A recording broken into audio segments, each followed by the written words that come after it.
રાજકોટથી સમાચાર મહિલા તબીબની આત્મહત્યાના કેસમાં આખરે 1.5 વર્ષે 2 તબીબો વિરુદ્ધ ફરિયાદ નોંધાઈ।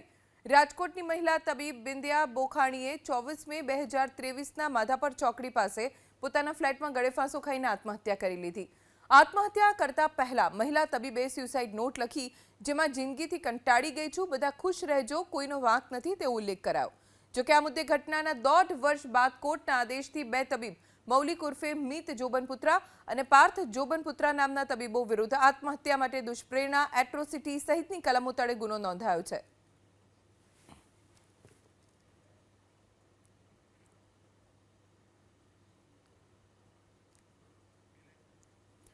દોઢ વર્ષે આખરે 2 તબીબોની સામે ફરિયાદ નોંધાઈ છે અને હવે જે તબીબોની સામે ફરિયાદ નોંધાઈ છે તેમની સામે કાર્યવાહીની શરૂઆત પોલીસે કરી દીધી છે। 1.5 વર્ષ પહેલા મહિલા તબીબે આત્મહત્યા કરી લીધી હતી।